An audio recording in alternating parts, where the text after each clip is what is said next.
أعوذ بالله من الشيطان الرجيم بسم الله الرحمن الرحيم لقد سمع الله قول الذين قالوا إن الله فقير ونحن أغنياء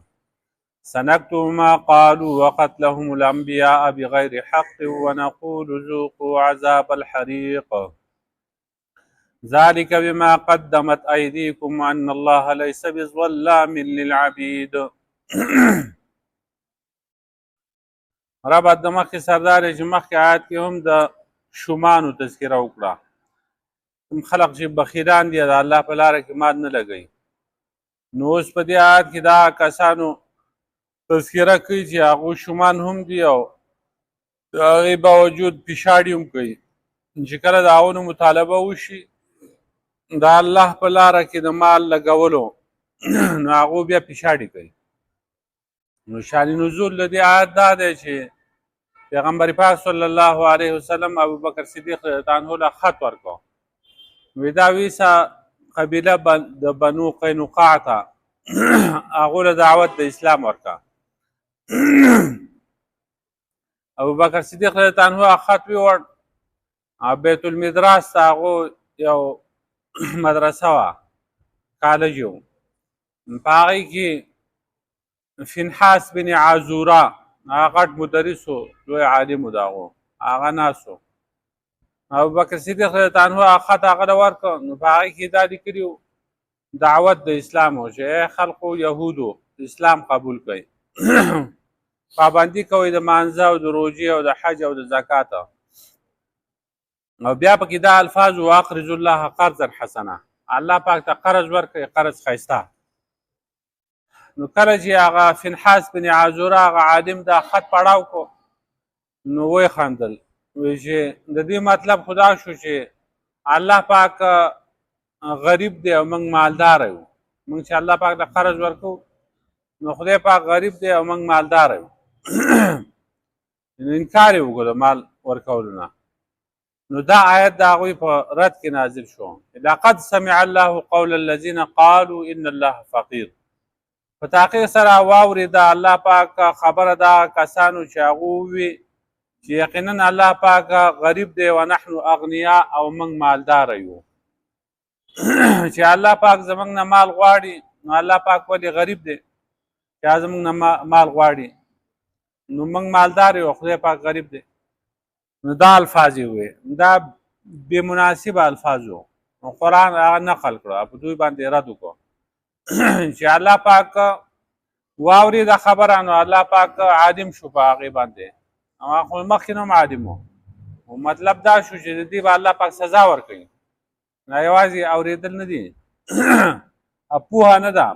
بلکې د هغې مناسب سزا به الله پاک دوله ورکوي نو دا یو قسمه دمکي شو دو ته سنکتو ما قالو زر ده چې وبلیکو موږ هغه خبره چې دو ووې وقتلهم الانبیاء او وبلیکو موږ هغه قتلول د دوی پیغمبرانو لره بغیر حق بغیر د جرم نه ونقولو او وبویو موږ ذوقوا عذاب الحریق وڅکئ عذاب سوځونکي اور جهنم نو د دوی دا خبرې هم به موږ ولیکو په فرشتو باندې او د دوی د پیغمبرانو لره قتلول هغه به هم ولیکو نو دوی پیغمبران قتل کړي دي یهودو شعیع علیه السلام یحیی علیه السلام زکریا علیه السلام د هغې نور هغه نور ډېر شی پیغمبران داسې دي چې هغه دوی قتل کړي نو دا موږ لیکو نو چې الله پاک ولیکل نو په ورځ د قیامت به په دوی باندې حجت قایم کړي او بیا به دوی له سخته سزا ورکوي ونقول ذوق عذاب الحریق وبویو چې وڅکئ عذاب د سوځونکي عذاب اوره ذلک بما قدمت ایدیکما دا ځکه چې مخکې دیګري ستاسو لاسونو وان الله لیس بظلام للعبید او یقینا الله پاک نه دی ظلم کوونکی په خپلو بندګانو باندې دا سزا چې تاسو ته میلاویږي او اوره او جهنم تاسو ته میلاویږي نو دا ځکه چې ستاسو د اعمالو نتیجه ده دا مخکې تاسو بد اعمال کړي د هغې د وجې تاسو ته سزا میلاو شوه الله پاک په چا باندې ظلم نه کوي دا ټول مخلوق د الله پاک بندګان دي. څوک چې د چا غلام وي نو هغه غلام باندې مالک هغه ظلم نه کوي. ظلم ستاسو د خپل طرف نه دی، د الله پاک د احکاماتو نافرمانی کوئ، هغه نه منئ. الله درته یو شانتې خبره کوي، تاسو عمل بل شانتې کوئ. د هغې د وجې نه تاسو ته به سزا میلاویږي. الذین قالوا ان الله عهد الینا، دا هغه کسان دي چې دوی وایي چې یقینا الله پاک موږ سره وعده کړې ده، موږ ته حکم کړی دی الله نؤمن لرسول چې موږ به ایمان نه راوړو په یو پیغمبر باندې حتی یاتینا بقربان تاکله النار، تر دې چې راوړي موږ ته هغه پیغمبر قرباني تاکله النار چې خوري هغې لره اور. قل ته ووایه قد جاءکم رسل من قبل، په تحقیق سره راغلي و تاسو ته ډېر پیغمبران زما نه مخکې بالبینات په واضح دلایلو سره وبالذي قلتم او په هغه معجزاتو سره چې تاسو وی نو فلما قتلتموهم نو تاسو ولې وجل هغوی لره ان کنتم صادقین که چېرته تاسو رښتینی. دې یهودو ووی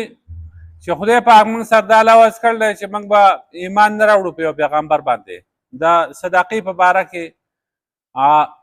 خو دغه جواب یې ورکړو چې ولې خدای پاک غریب دی موږ مالدار موږ نه ورکوو. د دعوت د اسلام په باره کې دا جواب ورکړو چې تاسو موږ ته دعوت د اسلام راکوئ چې مسلمانان شئ نو او په دې پیغمبر باندې ایمان راوړئ. نو په دې کې یو خبره ده، مخکې خدای پاک موږ سره دا وعده کړله چې تاسو به د هغه پیغمبر خبره منئ چې هغه یو قرباني پیش کړي، هغه قرباني د اسمان نه اور راشي، هغه قرباني وخوري، نو بس هغه به په رښتیا پیغمبري په هغه به ایمان راوړئ. دا خبره په تورات کې وه. امام رازي رحمت الله علیه هغه وی په تفسیر کبیر کې لیکل دي چې دا خبره وه په تورات کې چې مخکې زمانه کې به هم خلقو د پیغمبرۍ دعوې کولې، نو دوی ته یو نښه ښودل وه چې پیغمبر به هغه چې هغه سره دا نښه وي چې هغه تاسو یو قرباني راوړي پیش کړي او د اسمان نه اور راشي هغه وخوري، نو دا به په رښتیا پیغمبر دی منئ. او که چا سره دغه نشاني نه وه نو بیا یې مه منئ. خو د دې نه دوه کسان مستثنا وو، یو آخري پیغمبر محمد رسول الله صلی الله علیه وسلم او یو عیسی علیه السلام. دوی ته حکم دا و چې عیسی علیه السلام باندې ایمان راوړئ په آخري پیغمبر باندې بغیر څه د دلیل نه، هېڅ دلیل به د ده نه غواړئ او تاسو به په ایمان راوړئ. نو مخکنو پیغمبرانو به دغه شانتې د هغو په زمانه کې به دغه د حق او د باطل معیار دغه و. لکه آدم علیه السلام چې کوم دی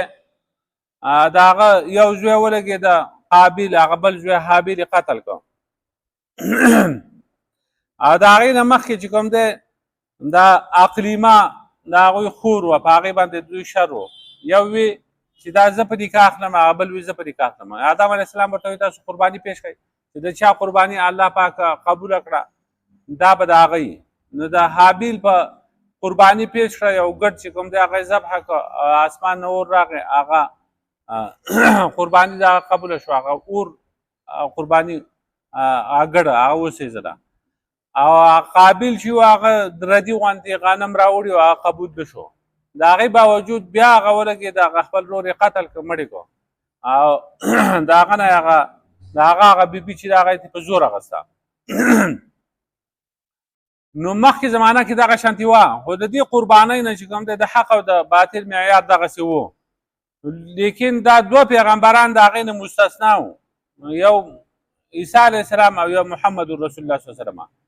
دوی دا دروغ وي چې موږ سره الله پاک دا لوظ کړی دی چې تاسو په هغه پیغمبر باندې ایمان راوړئ چې هغه قرباني راوړي، هغه قرباني اور وخوري. نو الزامي جواب دا شو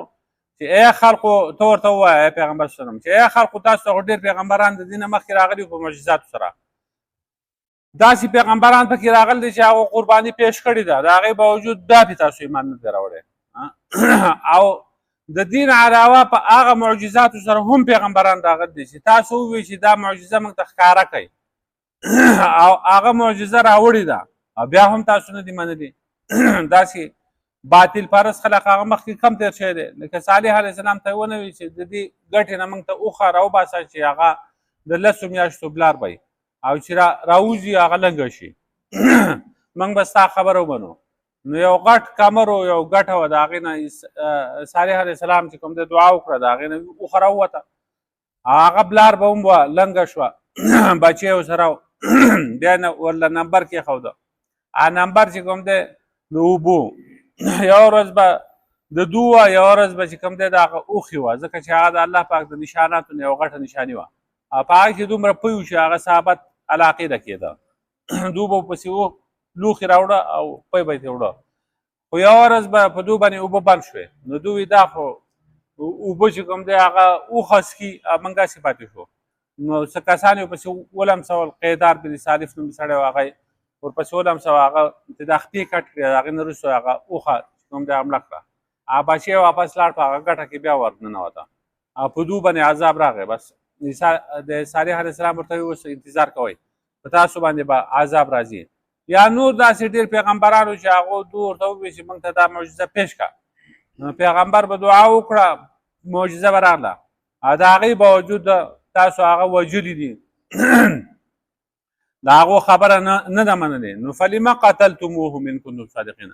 نو که تاسو په دې خپله خبره کې رښتینی چې تاسو معجزې غواړئ معجزې خو د دې نه مخکې پیغمبرانو تاسو پیش کړی ولې تاسو قتلوله که تاسو قرباني غواړئ ډېر پیغمبران داسې راغلي چې هغو قرباني پیش کړل او د اسمان نه اور راغل دی هغه یې سېزل ده تاسو هغه ولې نه منله په هغې باندې ایمان راوړو تاسو خو وایئ چې موږ صرف په تورات باندې ایمان راوړو او په موسی علیه السلام باندې د دې نه علاوه موږ یو پیغمبر هم نه منو او نه یو کتاب منو دا ولې نو فإن کذبوک فقد کذب رسول من قبلک دا تسلي ده پیغمبر پاک صلی الله علیه وسلم ته چې خفه کېږه مه که دوی تکذیب وکړي ستا تا دروغجن ګڼي فقد کذب رسول من قبلک نو په تاقي سره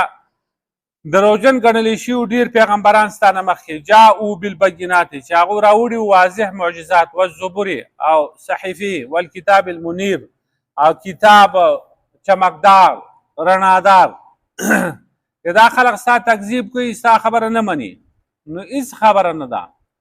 ته خفه کېږه مه په دې غمجن کېږه مه ستا نه مخکې ډېر پیغمبران راغلي دي د هغو تکذیب شوی دی دې خلقو هغو نه دي منلي هغو سره معجزات هم هغو سره به صحیفې هم وي هغو سره به واضح کتابونه هم وو د هغې باوجود نه منله اوس حل څه دی نو حل دا دی چې مرګ دی مرګ دا فیصلې اوس نه کېږي چې کله پرې مرګ راغی د هغې نه وروسته به خدای پاک دوی سره فیصله کوي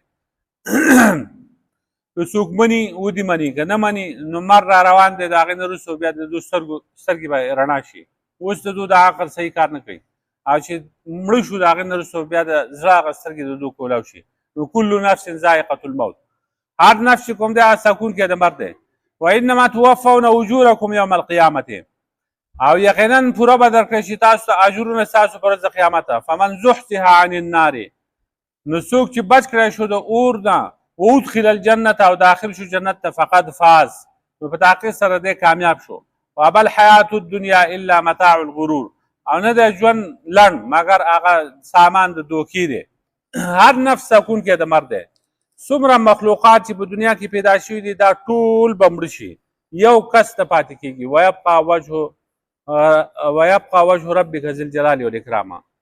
صرف د الله ذات به پاتې شي نور چې څومره مخلوقات دي دا به ختم شي تر دې پورې چې هغه ملک الموت چې دی چې هغه د مرګ فرشته ده په مرګ باندې مسلط شوی دی په هغه باندې به هم په آخر کې مرګ راشي هغه ته به هله پته ولګي د جنت او دوزخ په منځ کې چې کوم دی هغه به راتاو شي او پته به ورته ولګي چې زنکدن څومره سختۍ دي اوس ورته پته نه لګي چې د زنکدن سختي څومره ده روح قبض کوي حالان کې زنکدن چې کوم دی دا ډېر سخت شی دی او دا نه ده چې چا زنکدن سخت شي جو دی به دغه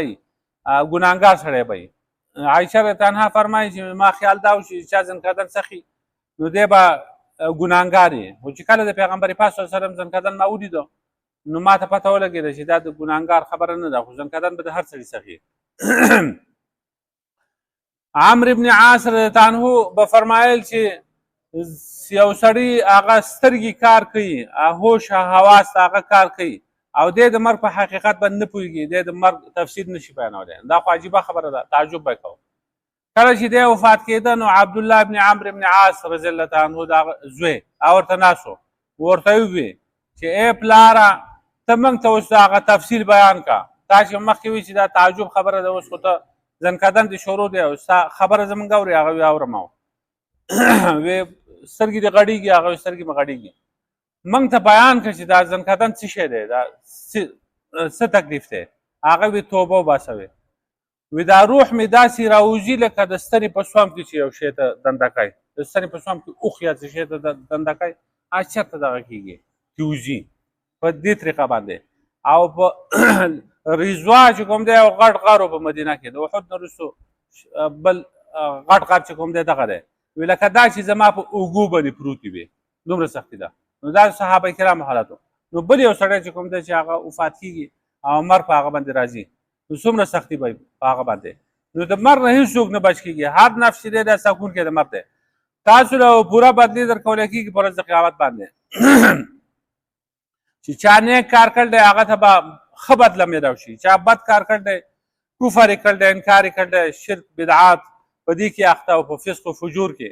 الله پاک به هغو له سزا ورکوي نو څوک چې د دوزخ نه بچ شو جنت ته داخل شو نو فقط فاز دی کامیاب شو په دنیا کې هر یو سړی وایي چې زه کامیاب یم زما سره ګاډی دی زما کور دی زما اولاد دی زامن مې دي ځوان دی زه کامیاب یم لیکن کامیاب دی نه دی کامیاب هغه سړی دی چې د دوزخ نه بچ شو جنت والا جوړ شو کامیابي دغه ده او چې دی په دنیا کې هر څه ورسره دي خو چې سترګې پټې شو یا مړ شو او د دې نه وروستو دی دوزخ ته لاړ دی ناکامه شو نه هر څه نه پاتې شو وما الحیات الدنیا الا متاع الغرور او نه دی دا ژوند لړ مګر هغه سامان د دوکې دی د دوکې سامان دی په دې باندې هسې سړی دوکه کېږي دا د ماشومانو د لوبو ټوکو شی دی دا دنیا دا ماشومان چې کوم دی هغو ګاډی جوړ کړي ګاډی وایي دا زما ټرک دی او کور جوړ کړي دا مې بنګله ده دا کور دی او مختلف څیزونه جوړوي ثابته ورځ لګیایي آخر کې بیا الله ته ول پرېږدي هغه هر څه ختم کړي دقه شی دی د دنیا مثال هم دقه دی دا سړی لګیا دی تمامه زندگی کله وایي زه کور جوړوم کله وایي بنګله جوړوم کله وایي ګاډی یالم کله وایي ودونه کوم زامن به مې وشي دا چل به وشي هغه چل به وشي آخر کې جو دا چې الله ته ول راپرېږدي هغه جو هر څه پاتې شي هر څه پاتې شي بس لاړه نو وما الحیات الدنیا الا متاع الغرور لقد سمع الله قول الذين قالوا تاقي سره اورېدلې دا الله پاک خبره د هغه کسانو چې هغه وایي ان الله فقیر یقینا الله پاک غریب دی ونحن اغنیاء او موږ مالدار یو دا فنحاس بن عازوره هغه ویلي سنكتب ما قالوا زه چې موږ به ولیکو هغه خبره چې دوی وایي وقتلهم الانبیاء او قتل کول د دوی پیغمبرانو لره بغیر حق بغیر د حق نه ونقول او به موږ ذوقوا وسکئ عذاب الحریق عذاب سوزونکی ذلك بما قدمت ايديكم دا ځکه چې مخکې لیکل دي ستاسو لاسونو بد اعمال وان الله ليس بظلام للعبيد یقینا الله پاک نه دی ظلم کوونکی په بندګانو باندې الذين قالوا ان الله عهد الينا دا هغه کسان دي چې دوی وایي چې یقینا الله پاک موږ سره وعده کړې ده الله نؤمن لرسول چې موږ به ایمان نه راوړو په یو پیغمبر باندې حتی یاتینا بقربان تر دې چې راوړي هغه یو قرباني پیش کړي یو قرباني تاکلوه النار